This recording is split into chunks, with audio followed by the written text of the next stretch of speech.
हाँ बच्चों, एक बार फिर से आप सभी का एक नए क्लास में मोस्ट वेलकम। ये एक शानदार टॉपिक है, एक बहुत ही अच्छा एक टॉपिक है जो आपको पूरे नंबर दिला सकता है। और वो टॉपिक है हमारा अपठित गद्यांश। ये आपका टोटल बच्चों 6 नंबर का अपठित गद्यांश आने वाला है। और तरीका अगर आपको पता हो कि अपठित गद्यांश को किस तरीके से हम हल करें कि हमारा एक भी नंबर नहीं कटना चाहिए। इसमें एक प्रश्न आता है, उपर्युक्त गद्यांश का एक उचित शीर्षक दीजिए। तो शीर्षक को कैसे पहचानना है, प्रत्येक प्रश्न का आंसर कैसे लिखना है, वो सारी चीजें हम आज की इस क्लास में देखने वाले हैं। 6 नंबर का आपका एक गद्यांश आता है और उसी तरीके से 6 नंबर का आपका एक पद्यांश भी आता है। तो 6 + 6 आप समझिए, 6 और 6 टोटल 12 नंबर हो गए। और 12 नंबर आपके ओवरऑल परसेंटेज में बहुत मायने रखते हैं। तो आइए शुरुआत करते हैं, एक एक प्रश्न को शानदार तरीके से देखते हैं किस तरीके से आपको अपठित गद्यांश को हल करना है। बेस्ट ट्रिक बताऊंगा मैं आपको। कई बच्चे क्या करते हैं कि शुरू में ही जो गद्यांश दिया हुआ उसको पढ़ते हैं, और अगर पढ़ के आपने प्रश्न का आंसर देना शुरू किया तो एक बार पढ़ने से सारे प्रश्नों के आंसर आप नहीं दे पाओगे। दोबारा पढ़ना पड़ेगा, 3 बार पढ़ना पड़ेगा, आपका टाइम वेस्ट होगा। तो बेस्ट तरीका क्या है, बेस्ट ट्रिक क्या है, उसके साथ हम शुरुआत करेंगे। तो अच्छी तरीके से समझना, बहुत शानदार है और हो सकता है आपकी परीक्षा में यही आ सकता है। तो इसलिए समझ के जाओगे तो ये के ये आंसर आप वहां पे लिख दोगे। देखो यहां पे लिखा हुआ है, प्रश्न आपका एक आएगा, मतलब ये तीसरा जो भी दूसरा प्रश्न होगा है ना, दूसरा प्रश्न होगा आपका एक अपठित गद्यांश का और अपठित पद्यांश का। शुरू में तो आपके जो ऑब्जेक्टिव टाइप के प्रश्न है वो आएंगे, उसके बाद एक अपठित गद्यांश आएगा और फिर आपका एक अपठित पद्यांश आएगा। और वहां पे आपको एक एक प्रश्न दिया जाएगा जहां पे आपको उत्तर गद्यांश में से और पद्यांश में से ढूंढ करके लिखने पड़ेंगे। लिखा है कि अपठित गद्यांश को ध्यानपूर्वक पढ़कर दिए गए प्रश्नों के उत्तर अपनी उत्तर पुस्तिका में लिखिए। अब देखो, जो स्मार्ट स्टूडेंट होते हैं ना, जो टॉपर बनने वाले जो स्टूडेंट होते हैं, वो सारे चीजें पहले से पढ़ के जाते हैं, वहां पे कॉपी में ज्यादा समय नहीं लगाते, वहां पे सीधा वो किस तरीके से करना है वो चीजें देखते हैं। तो देखो यहाँ पे दिया हुआ एक गद्यांश। अब इस गद्यांश को पढ़े उससे पहले, अब ये आपके सामने है, कितना शानदार है कि आज हमारी सबसे बड़ी आवश्यकता राष्ट्रीय चरित्र का पुनर्मूल्यांकन है। मैं बाद में समझाऊंगा, लेकिन ये जो पहली पंक्ति होती है ये मोस्ट इंपोर्टेंट होती है, और इसका क्या मोस्ट इंपोर्टेंस है वो मैं आगे बताऊंगा। अभी जो हम इसको पढ़ें उससे पहले तरीका जो मैंने कहा था ना, ट्रिक के साथ बताऊंगा। वो ट्रिक ये है कि आपको पहले गद्यांश नहीं पढ़ना है और आपको पहले पद्यांश भी नहीं पढ़ना है, पहले आपको पढ़ने हैं इसके प्रश्न। एक बार प्रश्न पढ़ने हैं और प्रश्नों को सारों को 6 प्रश्न रहेंगे, दिमाग में रखना, और फिर आप एक एक लाइन जब पढ़ते जाओगे तो आपका एक एक प्रश्न पहली बार में हल होता जाएगा। कैसे होता जाएगा अभी देखते हैं, होता है कि नहीं होता है। तो चलो सबसे पहले हम प्रश्न पढ़ते हैं। ध्यान रखना, एक एक प्रश्न को पहले क्या लिखा हुआ है कि आज हमारी सबसे बड़ी आवश्यकता क्या है, दिमाग में रखना है। दूसरा प्रश्न क्या है, राष्ट्रीय जागरण के लिए क्या करना जरूरी है, ठीक है। तीसरा प्रश्न है कि अनुशासन के भाव की पूर्ति किन साधनों से नहीं हो सकती, वो साधन लिखने हैं।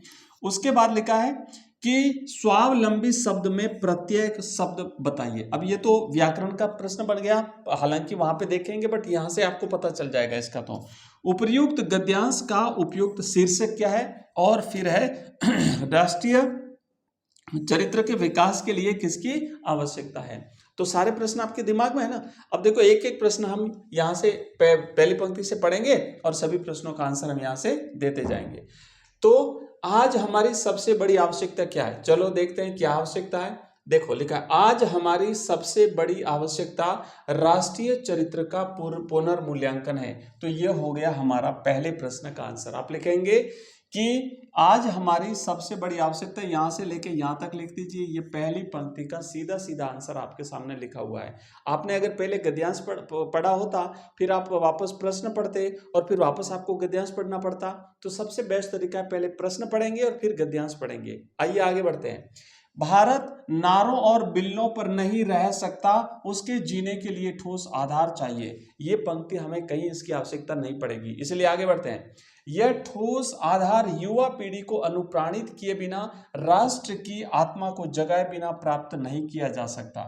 विदेशी मुद्रा, विदेशी मशीन या विदेशी पूंजी के आयात से त्याग, परिश्रम और अनुशासन के भाव की पूर्ति नहीं की जा सकती। एक प्रश्न आया था अनुशासन वाला, अगर आप लोगों को याद हो तो अनुशासन के लिए क्या आवश्यक है। तो अनुशासन के लिए देखो, त्याग, परिश्रम और अनुशासन के भाव की पूर्ति नहीं की जा सकती। किसके लिए, किसके लिए, आगे बढ़ेंगे, देखो अभी वापस प्रश्न पे समझ में आ जाएगा। आत्मविश्वास और राष्ट्रीय चरित्र नहीं गढ़ा जा सकता। अब देखो आगे बढ़ते हैं, एक बार प्रश्न देखते हैं यहां से कि कौन से प्रश्न का ये आंसर है। तो लिखा राष्ट्रीय जागरण के लिए क्या करना जरूरी है। अनुशासन के भाव की पूर्ति किन साधनों से नहीं हो सकती। तो इन साधनों के बिना अनुशासन के भाव की पूर्ति नहीं हो सकती। देखो लिखा है ना, और अनुशासन के भाव की पूर्ति नहीं की जा सकती।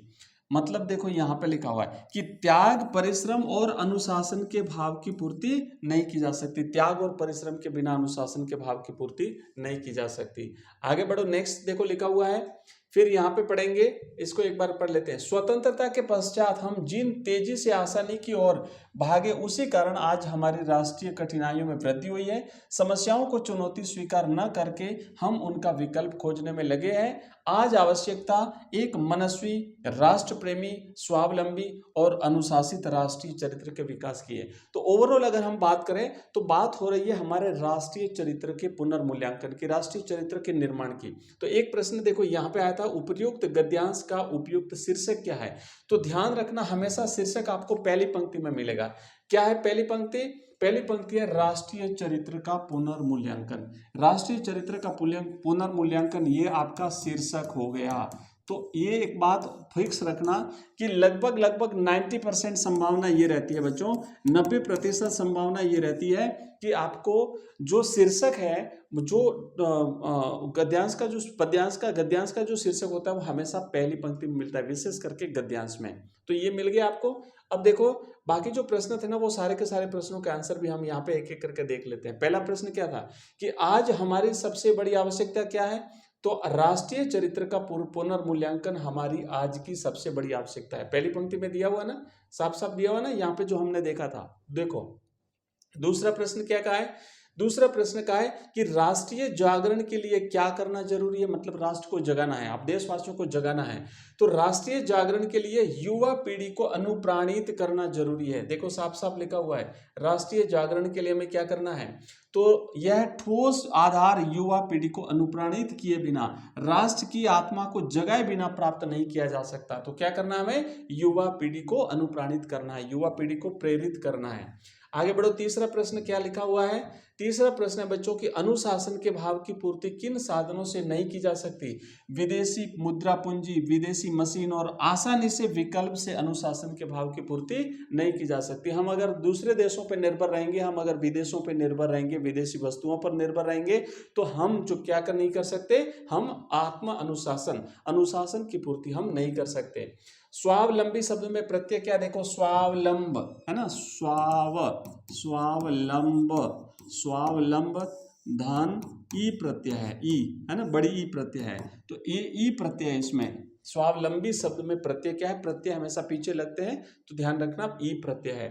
अगला क्वेश्चन देखो, नेक्स्ट है उपसर्ग आगे लगते हैं।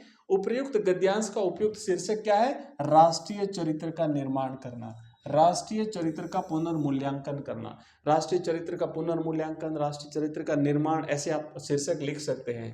उसके बाद नेक्स्ट हमारा क्या प्रश्न है बच्चों, प्रश्न है नेक्स्ट कि राष्ट्रीय चरित्र के विकास के लिए किसकी आवश्यकता है।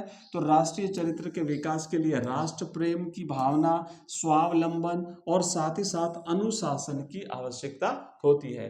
तो ये हमने 6 प्रश्न किए हैं। इस प्रकार के आपके जो गद्यांश आएंगे, जो पद्यांश आएंगे, अपठित मतलब जो आपने या तो पहले कभी पढ़े हैं लेकिन आपके अभी सिलेबस में नहीं है वो, या फिर आपने नहीं पढ़े, तो आपको एक पढ़ करके उसका बेस्ट तरीके से उत्तर देने हैं। तो तरीका यही है कि पहले प्रश्नों को पढ़ें, उसके बाद गद्यांश को पढ़ें, एक एक करके वापस जो है वो आंसर पढ़ते जाएंगे, आंसर मिलते जाएंगे, आप लिखते जाओगे, इस तरीके से आपके 6 में से 6 नंबर मिलते जाएंगे।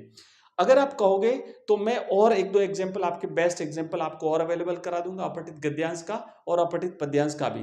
तो आपको ये क्लास कैसी लगी मुझे कमेंट बॉक्स में कमेंट करके जरूर बताना। अगर शानदार लगी हो तो वीडियो को लाइक करना है, अपने दोस्तों के साथ शेयर करना है। अभी हमारी ग्रामर की क्लास होने वाली है, लाइव क्लास भी पढ़ेंगे, और फिर ऑब्जेक्टिव टाइप के जो वितान बुक के जो क्वेश्चंस हैं वो भी हम करने वाले हैं। तो शाम तक अभी शानदार तरीके से आपके साथ रहेंगे और आपके एग्जाम में बेस्ट तरीके से हेल्प करने के लिए हम यहाँ पे रेडी हैं। मिलते हैं अगली क्लास में, तब तक के लिए जय हिंद, जय भारत।